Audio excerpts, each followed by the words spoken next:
Welcome back. You're watching Checkpoint. We're on to the BBI, the direction it's currently taking. Are you impressed? Are you happy with how the rallies have been conducted so far? We'd love to hear from you. My guest in studio, Dan Manzo, Member of Parliament Makueni, as well as Johanna Ngeno, Member of Parliament Emurua Dikir. We're just from having a conversation with Moitalel Olekenta, MP in Narok North. And he says that, you know, yourself and the team that walked out of the meeting walked out because you were, for lack of a better word, intolerant of what was happening in the meeting. Please respond to some of the concerns that have been raised there by the MP. Let me tell you for a fact that, like I've said before, you know, me, I was born in Narok, I was raised in Narok, and I've gone through all those kind of tumultuous issues like the one I saw in Narok. I'm not new to all those kind of things. I'm not new. When I was in Kilgoris, we used to have the same issues, but we will sit down, we will talk with the leadership there, and we finish. In Narok, I've always been with even the Maasai leadership, even during the time when I was arrested, and some of them were arrested and put in jail because of articulating issues that was affecting the Maasai community. I've never been intolerant. But, you know, sometimes also we have our dignity. We cannot sit down and be abused. People are abusing us left, right, and center and telling us that we are not even supposed to talk in that meeting. And then we just keep on sitting.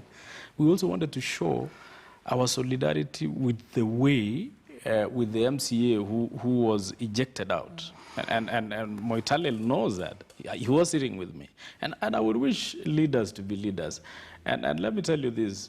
I mean, when you look at the members of the society, especially the citizens, the residents themselves, they have no major issues with us. It is the leadership that have a problem. And these are the people who keep on inciting people, the language they use. Even the people, the ordinary people in that particular meeting, even in the main rally, had no problem with anybody. Until when leadership themselves start inciting people. And I want to tell my friends in Narok, that, you know, Maasais are a minority and they need protection, not even in the county level, in the national level. They need us, they need everybody else to articulate their issues because they are a minority. Now, when we are protecting them nationally as a minority, they should also, you know, they say, and Mheshimiwa Manzo knows, that in the law of natural justice, when you want equity, you must be ready to give equity. Okay. You cannot claim or you cannot ask for assistance that we are a minority, and yet you are also trampling on the minorities in your backyards. Yeah. So one thing I will say is that we have cosmopolitan counties, and this is where we must also clear this issue before we start moving there. Okay. We are going to Nakuru, we are going to Uasin Gishu, we are going to many other areas like Trans Nzoia, which are cosmopolitan. Suppose we use the same language. Suppose we say, when we are in Uasin Gishu, Kalenjins should, this is a Kalenjin affair, Kikuyus move out, Luos move out. What will happen to this country? Right. It's going to So then one would ask, because you had already mentioned that you were unsatisfied with the manner in which some of the consultative meeting was held and whatnot. Why not show up at the rally and try and address your people and your grievances at the rally? Why choose to snub it? Actually, it was after a thorough consultation. And remember, the meeting, which was the consultation meeting, which was in Narok, was after also another thorough consultation, because there was a meeting which was held in Kajiado and two meetings in Kajiado. One was even chaired by Raila himself, and we were not invited. We were asked not to even attend that meeting. But later on, we made up our minds that we are not attending the Narok one because we had not been informed of the happenings in the whole of these meetings. But Raila himself called me, the president texted me, and everybody asked me, Ngeno, you know you are part of Narok. You have our support. Take your people there. Go and sit, go and present your views. And that is why we opted to attend that meeting. When we attended the meeting, that is a consultation meeting now, while waiting even to give our views, what happened made us to believe that actually the situation here is not receptive, and we cannot sit, we cannot even assent. We didn't. You did not. We didn't even want to attend the major rally because if we could not be accommodated in the first meeting, then obviously we could not have been accommodated in the main rally. And you saw even when Manje was trying to articulate issues from people of Kajiado North, and you saw what happened to him. Yeah. Manzo, you believe in the BBI, and all the nine-point agenda, Yes. there seems to be a feeling that this process has been hijacked by politicians. The rallies are majorly a top-down communication approach for the people. Where is the space of the Kenyan? Yeah, first, it's very important for Kenyans to know that what is happening now is a national conversation. After the national conversation, all these ideas collected from everywhere, dissenting views, supportive views, because we want all to move together and to make sure that in future the country is cohesive. So what will happen after that, one of the ways is to draft a bill. And this bill will go back to the counties again. So there will be other meetings in Narok. There will be other meetings in Makueni and every other county. And the county assemblies now will meet the people again at public participation. And they will debate this bill and they will vote. So at this point where you mentioned that it's a national conversation, it seems to just be a conversation among politicians and leaders. No, that's why you see very huge crowds. You've seen the crowd in Garissa was amazing. You saw the crowd in Narok yesterday. Very many people come from every corner of that region to come and air their views, and there are consultative meetings before. So leaders give the input. And you see, after conversation, then there will be public participation through the counties. So people will thrash out all issues which bring us apart, and all issues which are making a Kenyan unhappy, or whatever was left out in the 2010 constitution. You remember we said 80% was good, 20%. So this is a 20% we are working on now.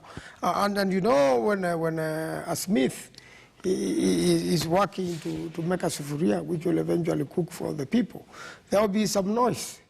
But eventually when the sufuria is ready, everybody will enjoy food cooked by it.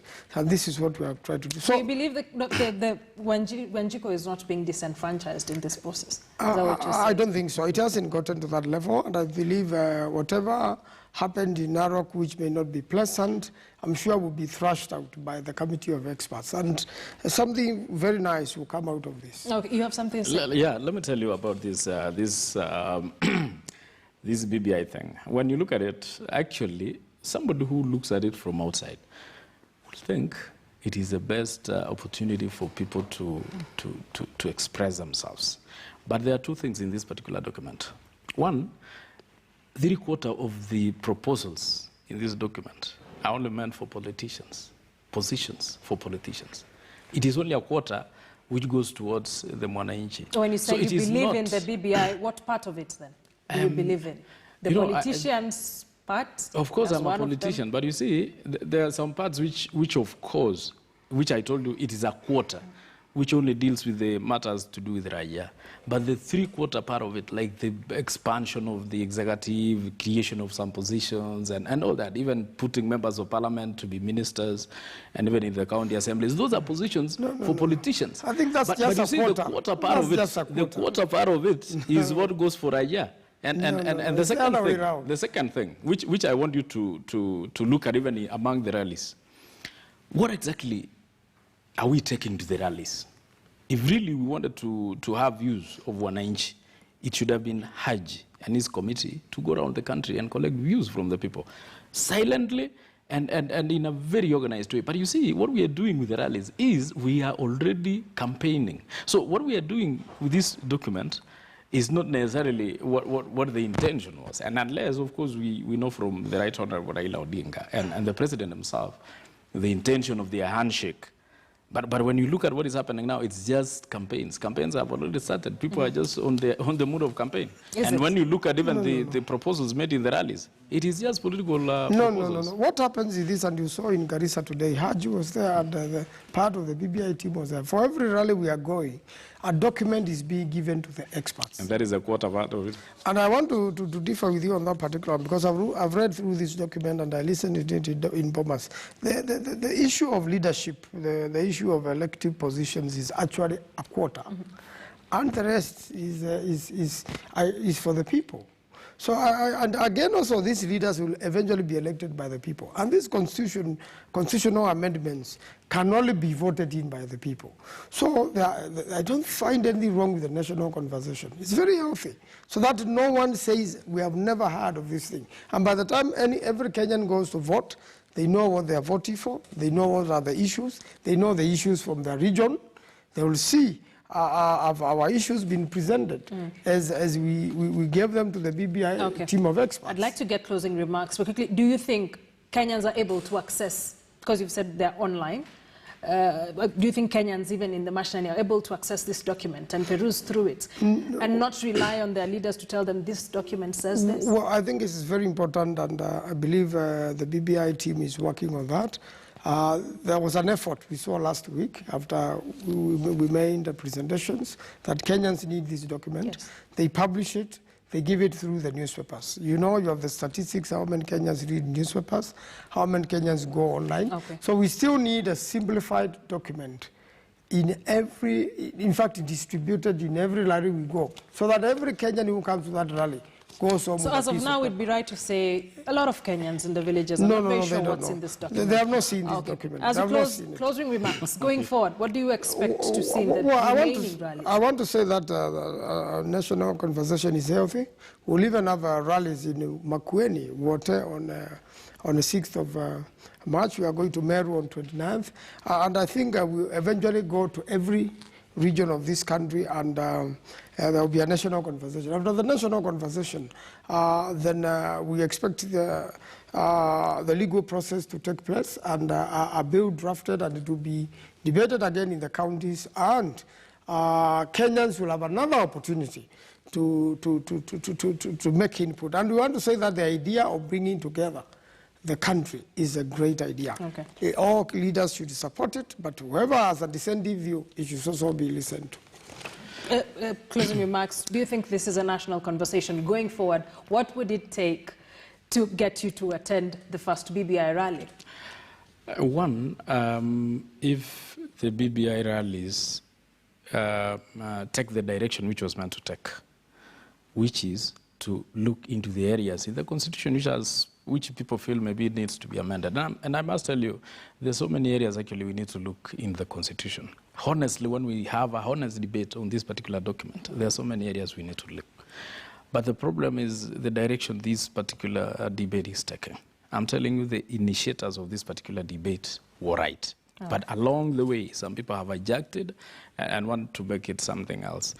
My caution is that going forward, let us have a national conversation.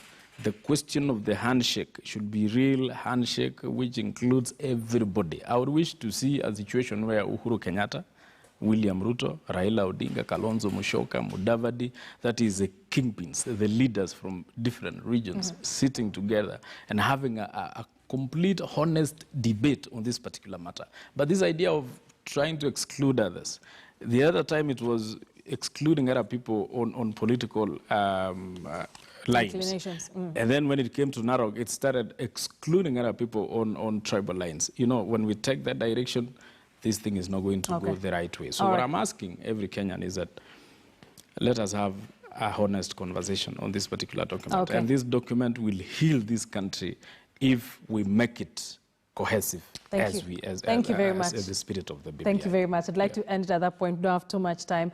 Johanna Ngeno, Member of Parliament Emurua Dekir, Member of Parliament Makueni Dan Manzo. Gentlemen, thank you for joining us here tonight. It's a conversation we'll keep having as BBI continues to be